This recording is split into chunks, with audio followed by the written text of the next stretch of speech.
चलिए, hello students, आज मैं आपको हिस्ट्री पढ़ाने जा रही हूँ और हिस्ट्री में मैं आपको एंशिएंट हिस्ट्री पढ़ा रही हूँ, प्राचीन इतिहास। ठीक है, प्राचीन इतिहास में मैंने आपको स्टोन एज पढ़ा दिया है एक बार, और स्टोन एज से आगे हम चलते हैं तो हमारे सामने आती है हड़प्पा सभ्यता। आपने नाम सुना होगा, हड़प्पा सभ्यता, इंडस वैली सिविलाइजेशन, सैंधव सभ्यता, है ना, और कांस्य युगीन सभ्यता, आद्य प्रागैतिहासिक सभ्यता। तो इसको कई नामों से जाना जाते हैं। तो जब क्या हुआ, मैं अभी आपको पढ़ाऊंगी इसमें Indus Valley civilisation. Indus Valley civilisation यानी कि सैंधव, इसके जो नाम है वो मैं आपको बताने जा रही हूँ। सैंधव सभ्यता,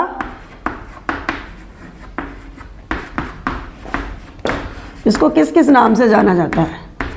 ठीक है, सैंधव यानी कि सैंधव, ये सैंधव जो वर्ड बना है ये बना है सिंधु नदी से। किससे बना है? सिंधु नदी के नाम पे पड़ा है। ये जो सभ्यता है ये ज़्यादातर सिंधु नदी के किनारे पे ही मिली है खुदाई से। तो सिंधु नदी के किनारे पे मिलने की वजह से इसको सैंधव सभ्यता का नाम भी दिया गया। कई नामों से जानी जाती है इंडस वैली सिविलाइजेशन। ठीक है, तो इसको सैंधव सभ्यता भी या सिंधु सभ्यता भी कहते हैं। इसको हड़प्पा सभ्यता भी कहते हैं, हड़प्पा सभ्यता। अब इसको हड़प्पा सभ्यता क्यों कहते हैं? इसको हड़प्पा सभ्यता क्यों कहते हैं?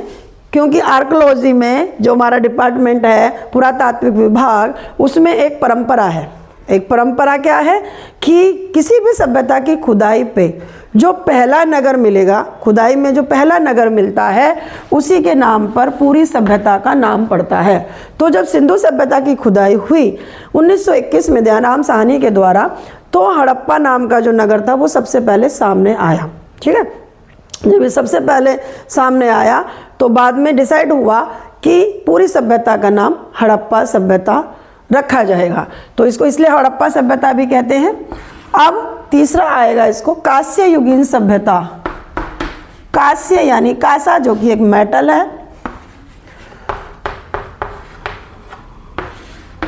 कांस्य युगीन सभ्यता, कांस्य युगीन यानी कांसा, आपने सुना भी होगा कि वो दो मटेरियल से मिलकर बना होता है। तो क्योंकि इसमें कांसे के बहुत सारी चीज़ें हमारे सामने खुदाई में सामने आई हैं और बहुत सारे अस्त्र शस्त्र, मूर्तियाँ, है ना, बहुत सारी चीज़ें मिली हैं, तो इसको कांस्य युगीन सभ्यता, क्योंकि इसमें कांसे का प्रयोग होता था, एक मेटल का प्रयोग होता था, लेकिन इसमें लोहे का प्रयोग नहीं है। आप ध्यान रखना, लोहा कहीं नहीं है, तो कांसे का प्रयोग हुआ, तो इसीलिए इसको कांस्य युगीन सभ्यता भी कहा गया। और इसको कहा गया प्रागैतिहासिक सभ्यता। मैंने आपको स्टोन एज पढ़ाते हुए ये पढ़ाया था, प्रागैतिहासिक सभ्यता। जब मैंने आपको स्टोन एज पढ़ाया था तो ये वर्ड आपको मैंने बताया था, प्रागैतिहासिक का मतलब होता है एक ऐसी सभ्यता, सॉरी प्रागैतिहासिक नहीं, आद्यैतिहासिक, गलत, सॉरी, आद्यैतिहासिक। आद्यैतिहासिक यानी इस सभ्यता के हमें लिपि मिली है, लिखित प्रमाण मिले हैं, लेकिन हम इसकी लिपि को पढ़ नहीं पाए। ठीक है, तो जिस समय की लिपि को हम पढ़ ना पाएँ, उसके लिखित अभिलेखों को हम जान ना पाएँ, तो इसको आद्यैतिहासिक कहा गया, यानी आधा इतिहास। लिपि तो है बट हम इसको पढ़ नहीं पाए। तो ये इंडस वैली सिविलाइजेशन इन नामों से जानी जाती है। अब मैं आपको एक स्टोरी बता रही हूँ कि जब ये जो सभ्यता थी, ये हमारी सबसे प्राचीन सभ्यता है, विश्व की, वर्ल्ड की सबसे प्राचीन सभ्यता हिंदुस्तानी सभ्यता है। जब तक हमें इस सभ्यता के बारे में नहीं मालूम था तो हम अपना जो हिस्ट्री थी, अपना जो इतिहास था, वो हम मानते थे वैदिक पीरियड से। और जो ब्रिटेन था, जो अंग्रेज़ थे, जिनके हम कॉलोनीज बने हुए थे, वो ये बोलते थे कि नहीं, सबसे प्राचीन हम लोग हैं, और जो इंडियन सभ्यता है, जो इंडियन सिविलाइजेशन है, वो हमसे बहुत बाद का है।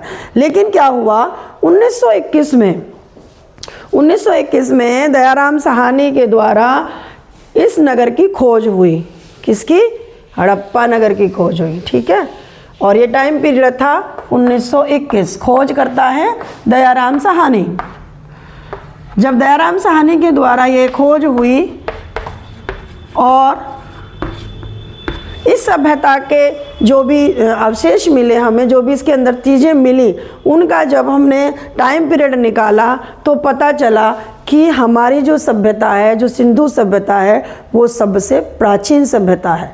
तब से हमें उन्हें कहने का मौका मिला या उन्हें रियलाइज़ हुआ कि नहीं, हिंदुस्तानी सभ्यता सबसे पुरानी सभ्यता है। ठीक है, इसके साथ की जो और सभ्यताएं थी प्राचीन, जो हमारे समकालीन थी, उस समय जब हड़प्पा सभ्यता थी तो विश्व में कौन कौन सी सभ्यता थी? इसके साथ साथ में थी सुमेरियन सभ्यता, मिस्र की सभ्यता,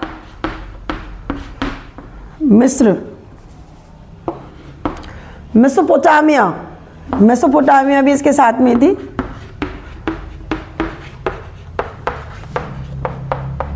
मेसोपोटामिया, तो ये इसके साथ साथ की ये सारी सिविलाइजेशन थी, सुमेरियन, मिस्र, मेसोपोटामिया। और ये बंदरगाह भी थे उस समय, जो ट्रेड होता था, जो व्यापार होता था, वो एक दूसरे से हुआ करता था। इसका जो टाइम पीरियड माना जाता है इंडस वैली सिविलाइजेशन का, वो भी बहुत पुराना टाइम पीरियड है, 2500 से और तो 1900 BC, ये इसका टाइम पीरियड है। तो इंडस वैली सिविलाइजेशन सबसे प्राचीन, सबसे पुरानी भारत की हमारी सभ्यता है। हम यहाँ से शुरू होते हैं, जब विश्व की बाकी सभ्यताएं हमारे बाद से स्टार्ट है। और इसके बाद से ही इसके नाम हैं कई सारे, जिसमें कि सैंधव सभ्यता, क्योंकि सिंधु नदी के किनारे इसके अवशेष मिले। ज़्यादातर जो नगर हैं खुदाई में, वो सिंधु नदी के किनारे मिले हैं।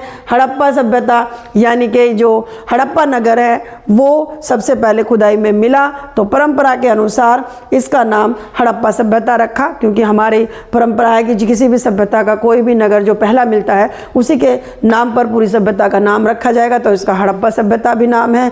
जैसा मैंने आपको बताया कि आदि ऐतिहासिक इसलिए क्योंकि उसका इतिहास लिखित तो है, लेकिन हम उसकी लिपि को पढ़ नहीं पाए हैं, तो हम उसको आदि इतिहास में रखते हैं।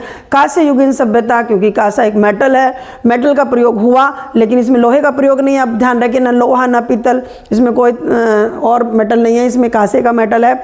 और कांसे की बनी हुई बहुत सारी चीज़ें, उसमें बहुत सारी मूर्तियाँ मिली हैं, बहुत सारे शस्त्र मिले हैं। तो इसीलिए ये माना जाता है कि इस सिविलाइजेशन में कांसे का बहुत बड़ा प्रयोग होता था, तो इसको कांस्य युगीन सभ्यता भी कहा जाता है।